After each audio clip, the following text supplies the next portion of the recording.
What's up, guys? It's your homeboy here, Luminous24 here, with my co-host. This is Adam. And today we're going to bring you guys a podcast or thing. It's going to be the paranormal, we call it the paranormal front.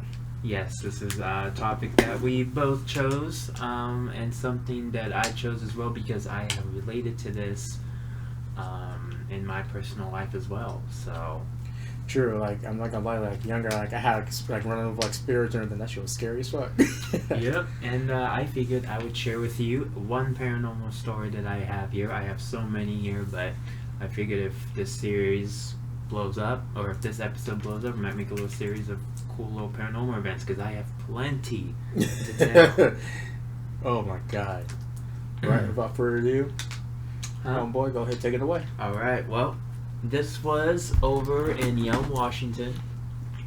So by the way, before I start, this is a fictional story. Wait. Yeah, this is a true story.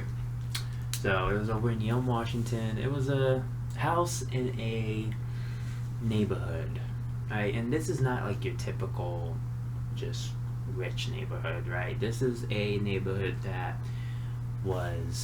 had a maximum of about 10 to 15 houses, right? So it was a small neighborhood. So it wasn't a big one. Okay. But surrounded with, it had probably 3 street lights total, and the rest was just woods and trees. What type of village thing is this? That was it, just woods. The only way to get to that neighborhood is you had to go down a gravel road that was half a mile of just empty gravel road, and at the end of that gravel road was that neighborhood. Where at again? Yelm. Yelm? Yes. Oh, I've been out there. Yeah. It's like hardly anything out there. Now I know what you mean. Now it's Guys, when I said this was a true story, like we're here in Washington, man. This is not far from here. Oh, yeah. Anyway, so there was a bunch of creepy houses, but there was one house that stood out that a lot of the neighbors talked about, and it was this 2-story house that was just placed normally alongside, not even far from the other house, right? So it's not like it stood out in some little creepy area. No, it was just one of those houses, but it was abandoned. Okay, like this when we first saw this house as driving by, there was like no door, windows were broken. You know, just a typical ransacked, abandoned house that was trashed with like homeless people. Yeah, like you just be like, just might be like a homeless person here and there, and it's like, oh, not too bad. Right.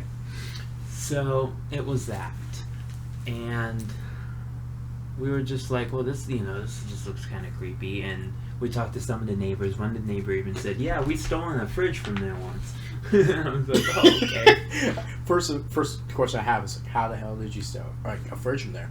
Like, what did you use? Yeah. We talked to one lady about it. She said, a bunch of people have stolen a bunch of appliances from there. Homeless people go, it's trash. So we talked to another neighbor across the freaking neighborhood, like 10 houses away, literally all the way across. The other person said it was haunted, and like there was like more creepy shit behind it. A little more creepy, like a little more, something weird behind this thing. So me and my freaking friend were like, let's come to this house and do an investigation. It's abandoned. Yeah. There's no doors. There's no trespassing sign. Yeah. So we're like, let's do this. So we get to the neighborhood the next day or the next day after, somewhere within that week. We made a plan to go out there really late at night. Yeah. So I said, all right, well, let's do this. So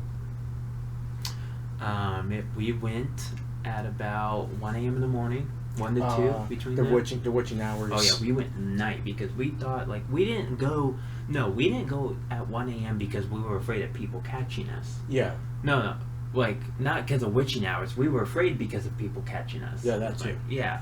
So we were like, we want to go really late when everyone's asleep, right? We don't have to disturb anybody. So all we want to do is just go in and look. Yeah. Right? We're not going to do anything. No harm, no foul. So we pull in, right? We scout this house for probably 10 to 15 minutes, looking around the outside of the perimeter. Yeah. Nothing out of the ordinary. Nothing? Just a house sitting there. Okay.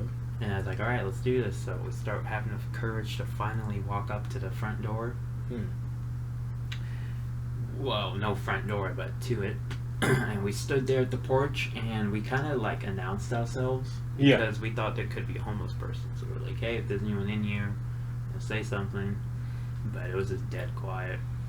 And I was like, all right, whatever. So we walk into, and I'll explain the layout as we go to this house. Yeah. All right. I wish I had a piece of paper out to draw it to you. But. So, tidbit and everything, before you continue, like my thing that I have like announcing like my presence to other people and everything, it's like the equivalent of announcing your presence to like the killer in your house. I didn't get a response. Yeah. So I was just like, I was listening for a second. I was like, what the? Okay. But that's interesting. But go ahead, continue. I want to know like this layout and everything. Very. So you got a good. Can you do a good mental memory? Yeah. Okay. Can you close your eyes as I give you the layout of this house? Yeah, go for it. All right. I'm gonna explain to you. You walk in the front door. Okay. The living room's pretty much right there. Right? Okay, so You it's walk like in right the in front. Right. The living there. room's always the first room of the house usually. Okay. I guess. At least the houses I grew up in. Yeah, same. All right. So you have the living room. And then a little more farther connected to it is the kitchen. Okay. To the right, there's a garage door. Okay, so I go in, there's like this living room and everything, so... And straight ahead, you use the kitchen because it's already got connected. Yeah, it's already connected and everything. Right. And then to the right, there's a bathroom and garage door. Okay. So, okay. So I kind of figured it's like position. So it's literally a bathroom next to the living room, yes. Oh, okay, right so it's right there, like yeah. on the side, and you have right like there, on yes. the... Okay. That makes So, sense. but to the left, you have two spare like guest rooms. Two spare guest rooms. Yeah. Okay, so it's one of those houses. Yeah. Kind of like a townhouse. But then next to those, now you remember, you're still standing at the front of the door. You're not walking anywhere. You just took one step in, right? You're just looking at 360 view. Yeah. Is it like a one story or is it two story? Two story. The stairs are right next to the two guest rooms. Oh, okay, so it's like one of those like split things. Okay, now I'm putting them together more. So now I'm envisioning like the type So of now house. there's, so remember, you're looking at stairs to your left, a kitchen to your straight ahead of you, and to your right there's two doors. Yeah, it's two doors, and there's like the garage. Anyways, all right, there you got the layout. I'll continue the story now. Okay. All right, so we grabbed like two little freaking weapons on the living room. It's like one was a huge light bulb, and that one was a PVC pipe. My friend grabbed the light bulb, I grabbed the PVC pipe. We couldn't find really anything like a bat or something blunt of an object, except all that was around there was a mattress, boxes, trash, just trash bags, just trash, water bottles, wrappers, just junk, like nothing valuable. Do you know how like effective that weapon would be? Like, just. Well, anyways, we found we saw drawings on the wall, and it had arrows, and it said go this way, right? And what did our curious ass do? You went that way. Okay, remember, we finally walked in now to the door. Yeah. The layout. So you basically just enter like the demonic like layer. And the arrows, we followed the arrows to the garage door on the right hand side. Why? So we opened the garage door, and it smelled so bad. It was like, oh. And we kept trying to look for the arrows, and it kept like going around like on the edge, and we kept falling. Then like when we looked, the arrows finally, there was one arrow pointed down. Yeah. And I was like, and the arrow that was pointing down was all the way across at the end, like where the garage door was, where it should open. But of course, I'm already at the end from the inside, which is all the way across, and it wasn't just a straight walk. It was boxes and towers. And guess what I did? You went all the way I over. was like, fuck it, I'm gonna go do that. Let's I'm go. I'm savage as fuck, you know what I mean? That's what I told my friends. I don't give a fuck. Nothing scares me, you know what I mean? I'm scared. Okay, anyway. So I started walking, and there was this black cage kennel. Yeah. So this kennel, and I saw flies coming out the kennel. I said, oh shit, I already know this ain't gonna be good. But I said, I have to look because this could be a freaking maybe something really, really bad. I look, and there's a freaking dead dog. And I was like, hell no, I am out. And I circled and just left immediately. And I was like, oh, and I just turned around and left. Ooh. Goddamn. So I left out that fucking garage. I was like, don't even go in there to my friend. Because he didn't even go in the garage. He was waiting out, just guarding, making sure. He was like on lookout. Maybe. Yeah. Just watching my back. Yeah, that's how you usually do. One goes and explores. And I'm the type of guy that doesn't get grossed out. You know, but I was just like, it was gross, obviously. Oh, yeah, by far. I didn't, react to it as like other people would do. It's like, alright, speeding it up here. Yeah. Get out of the garage, fuck it. We look in the kitchen, there's nothing there. More trash. We went into the two spare guest rooms on the left hand side, trash. Yeah. There's a huge TV in there now. Whatever, right? Yeah. So we finally got one place. I said, let's look upstairs. Whew. And instantly, right when I said, let's look upstairs, I heard, like, footsteps from the top of the stairs. And I said, help. I was like, fuck. But Like, I was sitting here, like, in a frozen state with him, like, wondering, oh my god, what do I do? Yeah. Do you continue or do you just, like, turn back? That's the main question. It's like a fight or flight response. No, we actually just froze, and we just, like, kept, because I knew mentally it was coming from upstairs, and I was all the way downstairs. If there was someone up there, I'm all the way down there. I can get out. Yeah. That's what I thought, right? Yeah. And the exit was right there, like, behind me, so I could easily just Yeah, turn. just easy. Well, I kept listening and just turned away, and I said, all right, let's go upstairs. Here we go. Fuck it. You know, we still have our weapons in our hand, right? No, it's not that bad. So we start going up. I was leading first. Gotta take a As we stand. go Gotta be a up, leader. so as we go up these flight of stairs, there's dog food all over. Like we look like this crunch, crunch, crunch. And it was because it was covered in dog food. I was like, Jesus. And we get up there, up to the front, and there's plants everywhere, soil covering all the freaking, like there was tipped over potted plants. And I looked a little closer, it was marijuana plants. Like, bro, this was not strawberries or freaking berries, dude. This was pot plants. And I was like, bro, this is fucking whack. So, pretty much when we got up there was about 4 rooms total. 2 bedrooms. No, 3 bedrooms, 1 bathroom was up there. That was up there. And pretty much a big another, like, living room up there. Living room was, again, trashed. Yeah. Right? Well, we went in the one room, and it was, like, a small little bedroom. It looked like a kid's bedroom. Yeah. It had satanic rituals written on the wall. And I instantly was like, I don't even want to read that because I was scared. Like, I don't even want to read it. Do you know what that reminds me of? It reminds me of, have you seen the Paranormal Activity series and everything? Yeah. You know, I'm getting at the marked ones and the Ghost Dimensions. How you have the writing on the wall? And that little portal. Yeah, that's what it reminds me of when you said that room. Exactly. So, so that happened. After that, we kind of got creeped out and we said, we need to go. It was time for us to go now. We left instantly. You checked the other rooms out? No, we did not. That was my limit. I reached the limit of fear, and I was like, "That was too." Like that was. I watch scary movies all the time. Like you know how it. No, I was in the scary movie. Like I was in the movie. Yeah, you're like, there's a dead dog, and there's only 2 people here. There's 2 people in an abandoned house. So, anyways, we leave the house, freaking scared. We finally got in the car, drove off fast, like we left fast. Yeah. We didn't even hesitate. Damn. A couple days later, we went back to the neighborhood in the afternoon. We talked again with the neighbors, and we actually got more information about the house. So yes, the story does have an ending to it. Oh, damn. It's not one of those unsolved mysteries. Like me and my friend spent 2 months solving this mystery of that house. God damn. Because when a house is abandoned, it eventually gets bought out. Yeah, it gets brought out. It didn't. It just sat there. Yeah, there's a reason why. Okay. So I said, me and my friend both decided, let's solve this mystery. This could not be. All the neighbors were like, we cannot figure it out. No. We got the house number. We got the address. We called the real estate agency. We got the owner of the house's name, and he said the real estate. I'm not going to say the name on camera. Yeah. We're just going to call him Steve. Yeah. Stevenson. Yeah. Is that a good name? Yeah, that's good. Stevenson? You're called Stevenson. Stevenson. So, it belonged to a guy named Stevenson, and his name was still on the house. Like, his name was, like, he was the legal owner of the house. So, it's like, that's even more freaking weird.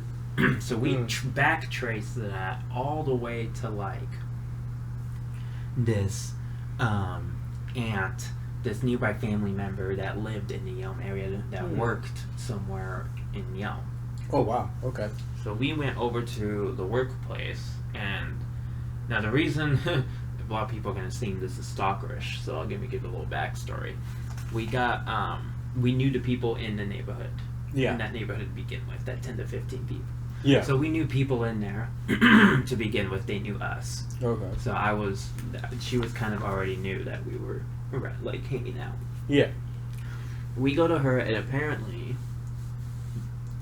apparently what happened was Stevenson was in the military. He was married and he had one kid. Well, the military guy was always off doing crap. The wife would just be hanging out in the house, and the son would do satanic rituals in his bedroom. So what happened was he did that to the point where the Stevenson, the mom, heard noises, stuff, and like this was a kept secret. Like they never knew what was going on. Well,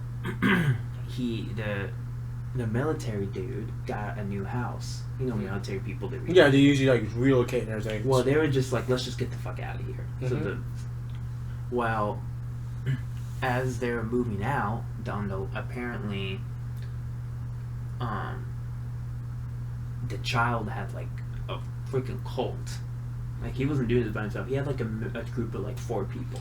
Question real quick. How old was this child? About like 15, 16. What the fuck? So, wow. This person had a group of friends, not a cult, because I don't want to say it's a group of like 100. It's like 4 people. Well, you can still call it like a cult and everything, because it's a beginner one. Like, you don't know how big it is now. Well, they moved out, finally, right? Yeah. Well, apparently what the neighbors saw shortly after they moved out was a group of like 3 or 4 people would go in the house after that. But the neighbors didn't know because they didn't know they moved out. Yeah. They left at a sudden. They left their stuff there. And so they moved out, and then his group of friends came in and went into the attic, which we never went to, and did the rituals in there. So they moved from the bedroom and went to the attic and finished the ritual. That's why they killed the dog, and they put the dog in the garage. And those 3 people left after they did that ritual, and just never. And then homeless people just pretty much took over. God damn! What the fuck? Apparently, Stevenson still had the mortgage loan out, so his name was still on there. He never paid the bank. Bank eventually remodeled it, renovated the house, and now it's sold to a different family now. That is the mystery of the Elm House. Oh god, man, that's fucking brutal. Let's see. As for me, I'll say like the first like little story that I had was happened when I was about like 5 years old and everything. Are you familiar with if you hear like the carriages at night and everything, like horse neigh, you don't look at your window and everything, or your soul get taken away, stuff like that. So this is like when I was 5. I don't remember too much of it. I only remember like the horse neigh and the carriage like being pulled. And at the time and everything, I want to say on the East Coast and everything with my parents visiting like my aunt and everything. Only child. And I thought it was like pretty cool and everything. And it was around like 12 to like 1 that time. And it still creeps me out to this day. It's like all of a sudden quiet. You can hear a pin drop. Just start hearing just taps and everything of like hooves. And then you hear like the carriage being pulled. And then my mom, she ran out of the room, ran into my room, and she's like, "Are you okay? Are you good and everything?" And she's like, "Wherever you don't look outside." And I'm like, "What the hell?" I'm like, okay, because it happened to her and everything. When she was pregnant with me and everything. Okay. So I guess the thing came back. It came back. Like, let me reclaim that soul.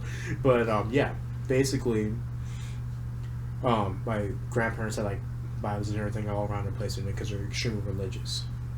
Me, I'm like not like that strong religious, but I do understand there's like paranormal like fronts and all the other stuff. So when that happened, like I didn't go outside because like the carriage like stood there, and I was like, and then it disappeared from what my great grandmother said. So that was really interesting that night, and that happened between the hours like 1 and 2. The next one I want to say that happened was when I first moved here back in 2012. I came from Germany, so I want to say I was a freshman, about 14, almost 15. I was hanging out with my friends and everything, and then I met with my little sister and everything. We were walking back home and everything, just doing our business, and it was around like November, like close to like Thanksgiving, but not quite there yet. And it was around like 9 p.m. and there was, I want to say, like this shadowy figure, and it's like how you drove in the neighborhood and you see those like little gutter things. Yeah. So this dude, keep in mind, he's not in at the gutter thing, but like it looks like he's either standing on top of it, just like hovering, or he's like on the side of it. He has like this like long like black like trench coat. You can't see his face and everything. Has like a hat and everything, like a detective hat, like Sherlock Holmes and everything. Has a suitcase and everything, but in his other arm looks like he has like an infant, and he's standing there. And I looked it up and everything, and it's like if you see this like entity, like don't go near it. Right. It's basically one of those things that can take you to the afterlife and everything. Hence, it has like the baby, and I guess it's like warning of like this. It's like, hey, if you come there, you're gonna regret it, stuff like that. But it was fairly interesting because I was like terrified as hell. Like nothing really scares me either. No. But when I saw that, like, that struck fear into me because that dude appeared like again. I want to say 2 years later. In the same area, off of like Inlay, and I'm just like, I look at the thing around the same time, right before like Thanksgiving that week, and he's like right there, just chilling, just sitting right there, the thing still, and I'm like, he waiting for someone. At first, like I thought about calling out to him, but I was like, no, what if I call out to him and it's actually like a ghostly like figure, and he comes over here. And it's haunted house. Do you know how bad that would be? Yeah.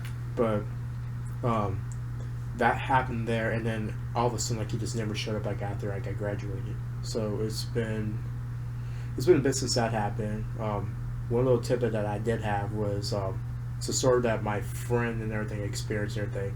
Are you familiar with abandoned like buildings like in Olympia? You know how you're going towards the mall and everything, like there's the chutes and everything, how you have like there's like some highway, and there's like some like type of like building that looks like it's like under construction, like a brewery, like the brewery you're talking about. Sort of. It looks like that, but it's not quite that. There's like that building, but there's like another one. The one like, SPSCC, like the new one that's being built. No, not that one.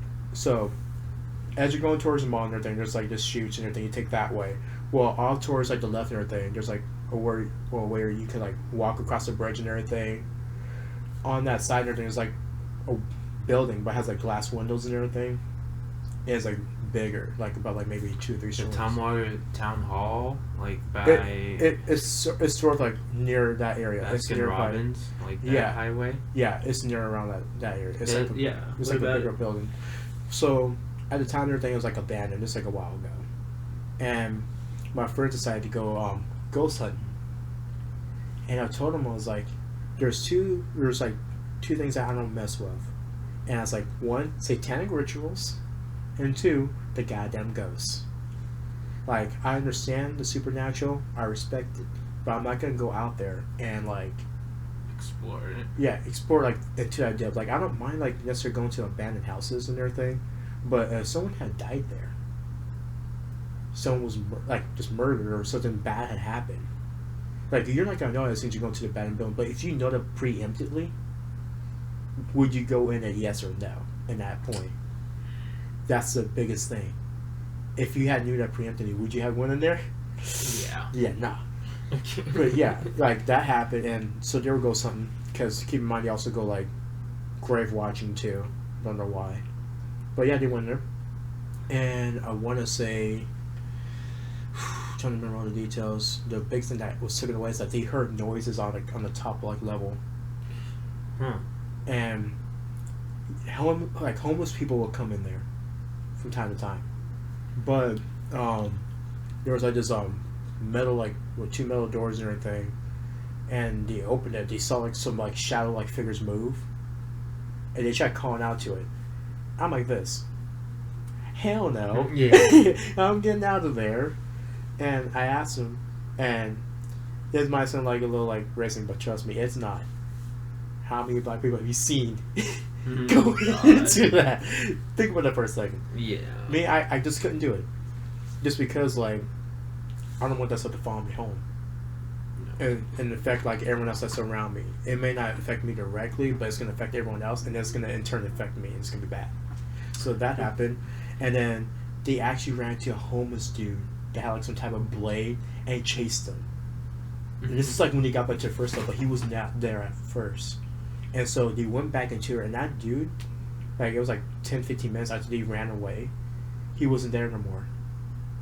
And so they're like, time to go. Oh my god.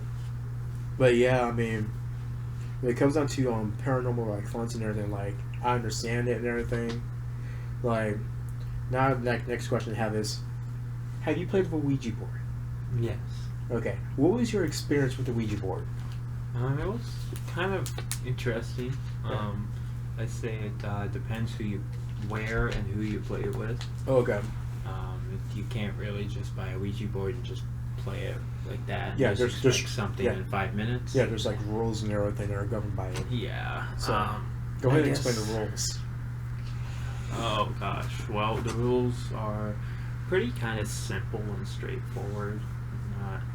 But like for example, do it with more than one person. Yeah. Is rule number 1. Number 2 is always remember to say goodbye. So you seal the portal is how they say it. Yeah. 3, say a prayer, some type of prayer. And 4, there's a 4th one. I can't remember it right now. You can use candles. That's optional. Yeah. But that's only depending on the environment, which is the second half of using a Ouija board. Yeah. Like, if we were to use it here, it would probably be harder to do it than my friend's house, which actually has spirits in it. Yeah. Like here, there is no spirits or anything like that, and so it'd be much harder. So with that being said, we'd have to do more effort, like candles, different props, objects, more stuff to get into if that happened. But if you just went to a haunted place, you could easily just bring 2 people, play the game, make sure you guys have some type of energy that is calm and not Not like racy and stuff like that. Right, be straightforward with your questions and be patient, Yeah. because Ouija board sessions can be either from 5 minutes to an hour, the longest session, I can say, my experience, the only one the scariest experience I had was there was a cold presence, like I felt something cold, Yeah. and my friend's cat was meowing aggressively. That was it. I never had any like possessions or like or just flip or float or. Yeah. I can say we said goodbye and that was it. We never felt followed. Yeah, because like from just hearing like stories and everything, from that I've heard people like forget to say goodbye. Like almost everyone says goodbye except for one person. Mm-hmm. So that entity, whatever was there, the good one left, and then the bad one came out and followed that person. Yeah.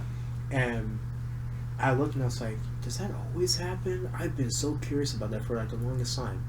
Keep in mind, I've never picked up a Ouija board myself, but still. You're missing out by the MK. But like, I think it's also like having to pick up like trusted people and everything to actually go and play that, because they have to follow all the rules and everything. It's kind of like playing. Have you heard the game? Was it? I think it's called Midnight Man. The movie. I know a movie called.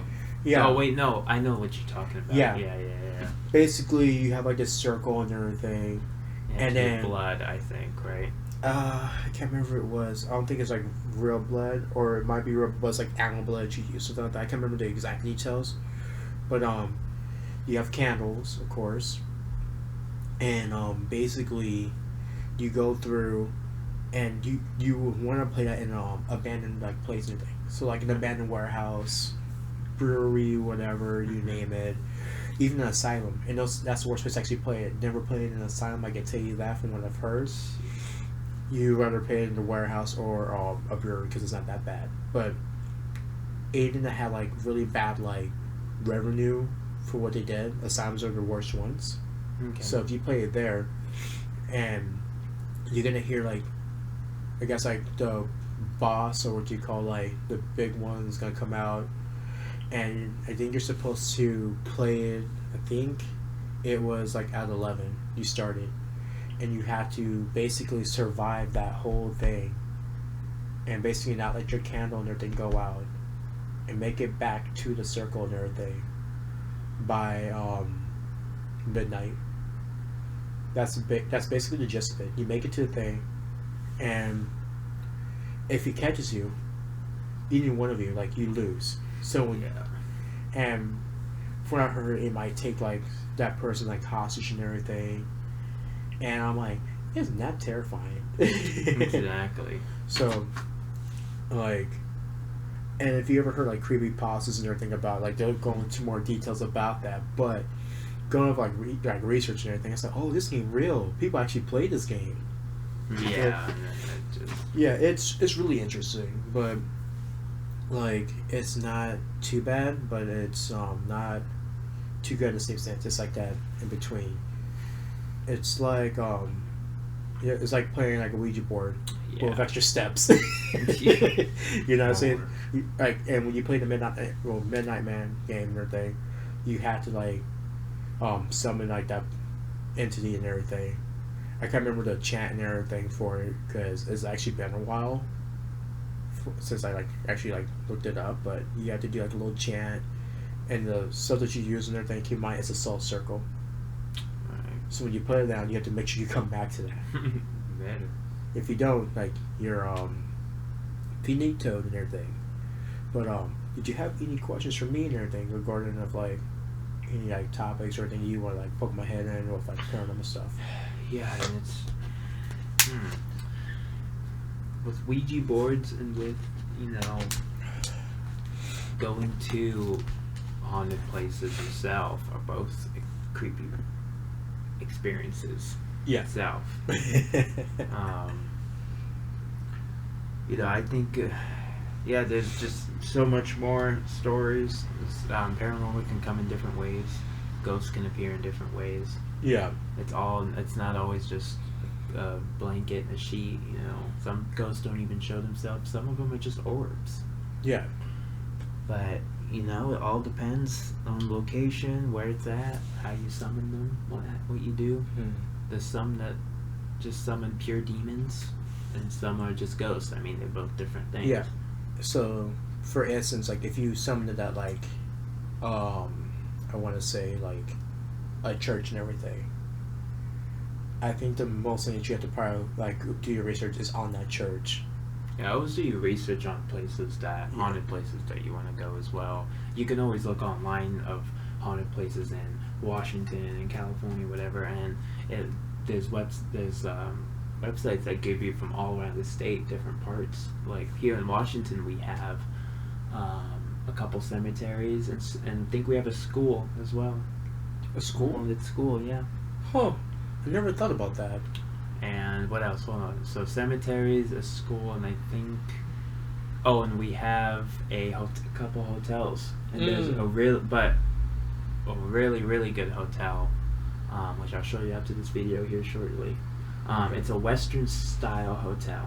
Western style hotel. So think about like an old school, right? Okay. But everything in there is, I mean, with COVID, I'm sure it's different. But we're talking before it. They had a bar inside, a nice bar restaurant, right? Yeah. They had a movie theater inside. They had rooms inside, to it's a hotel too. Oh wow. And they had a little showroom, like what's it called, a cabaret club type thing that they would do shows in. Yeah. So you can watch a show, watch a movie, grab a drink, and go to your room. Yeah. But it's haunted. That's the fun part. So what's the haunting part about it like? There's just a long history behind it. It's been around. This building has been standing for since I'd have to look again, but it's been like it's an old building, but of course it's been re-innovated in a way to make it up to standards and code, whatever. But the building itself, has a history. It's been standing. It's the same, Yeah. The owners way before had a experience. But yes, we have a couple places around here. Not really the most haunted state, but in Washington, we don't really have the most, I'd say, crazy ghost attractions. We also have Thornwood Castle. Oh yeah, I first something about that, but I wasn't sure exactly about what all the information was true and what was false about it. Yeah, no, it's a true haunting place. Oh wow. They actually have some of the props from the Stephen King movie still up there. way. They have a haunted cemetery outside of the Thornwood Castle, so Okay. they have doll heads and stuff. Maybe. Huh. And the hotel itself is actually haunted, Oh wow. but it has a long history behind it. Yeah. So, yeah, we have a lot of, but yeah, it all comes. Point is, it all comes in different shapes, forms, and whatever. Anything else that you wanted to add and everything? Well, I did want to say one last thing here. I'll say if this paranormal thing kind of blows up a little bit, we will do more stories. Like I said, we have definitely a lot more. Yeah. I am also announcing that I am doing another Amazon giveaway. Like the last one succeeded over the 100 subscriber goal. Hey. If this account reaches 500 subscribers, we will do another giveaway on my Instagram, which is CNation2606. So go ahead and make sure you share this video, or at least share this account, so we can get up to the 500 goal. And also on that tidbit and everything, when we hit that 500 goal, and even like a little bit before that, I can also like show you guys like some gaming content as well, so you guys can get not only the Amazon giveaway and everything, but you also get an end look and insight of the games that I play and everything. You guys can see like some Dark Souls, some Dragon Ball Z Fighters, you name it and everything. Hell yeah. Well, let's just see. I'm sure you guys will see me again in the next video, or in a whenever we freaking do something. But yeah, let's hit the 500 goal. All right. Thank you for having me on the show here on your little channel here. Oh, no problem, bro. We're gonna hit the 500, baby. We got this. All right, guys. It's been real. Peace.